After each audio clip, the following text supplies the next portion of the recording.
Hello, good morning friends. మనం సేవ చేస్తాం కదా, ఎవరికైనా అప్పు ఇవ్వడం కానీ, ఆదుకోవడం కానీ, సేవ చేయడం కానీ చేస్తాం కదా. అది చేసేటప్పుడు కొంచెం ఆలోచించి చేయండి.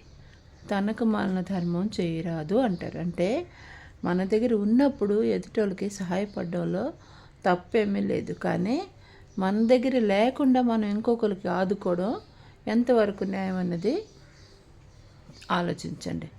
ఎంతవరకు ఇవ్వగలుగుతా అన్నది ఆలోచించండి. చాలామంది ఏం చేస్తారంటే ఏదో గొప్పలకు పోయో మంచితనానికి పోయో అనుకుందాం.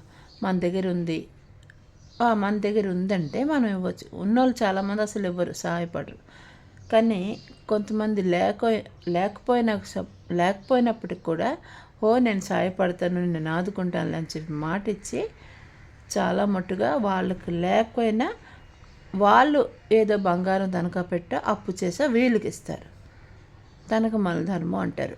రేపు పొద్దున వాళ్ళు మళ్ళీ తిరిగి ఇవ్వకపోతే వీళ్ళు అప్పుల పాలు అవుతారు. చాలా కష్టాలు ఎదుర్కోవాల్సి వస్తుంది, ఎదుర్కొంటారు కూడా. అందుకే తనకు మన ధర్మం మనం ఎప్పుడూ చేయరాదు. ఇప్పుడు ఎవరైనా మన ఇంటికి వచ్చి బయట భిక్షం అడుకున్నప్పుడు మన దగ్గర కొంచెమే ఉంటుంది భోజనం. ఆ భోజనం కాస్త తీసుకెళ్ళి పెట్టామనుకోండి, మన ఇంటికి పిల్లలు, మన భర్త, మన ఆడది, మన ఎవరైనా బయటికి వెళ్ళిన వాళ్ళ ఇంటికి వచ్చి అమ్మ అన్నం పెట్టు, అత్తయ్య అన్నం పెట్టంటే లేకపోతే ఏం చేస్తాం? మనం పస్తులుగా ఉండాల్సి వస్తుంది. సో అందుకే తనకు మన ధర్మం ఎక్కువ చేయరాదు. మన దగ్గర ఒక 1000 రూపాయలు ఉన్నప్పుడు ఒక 5-10 రూపాయల వరకు సహాయం, ఒక 20-30 రూపాయలు, 100 రూపాయల వరకు సహాయం చేయొచ్చు. అంతేగాని 1000 రూపాయలు ఉన్నప్పుడు 3000, 2000, కనీసం 1000 రూపాయలు 900 వాళ్ళకి ఇచ్చి 100 రూపాయలు మనం పెట్టుకోవడం అలా చేసాం అనుకోండి, మళ్ళీ తిరిగి మనం అప్పుల పాలు అవుతాం.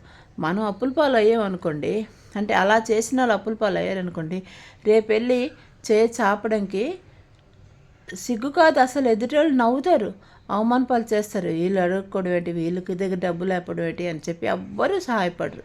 అలాంటప్పుడు చాలా కష్టాలు ఎదుర్కొంటారు. So good day, good morning.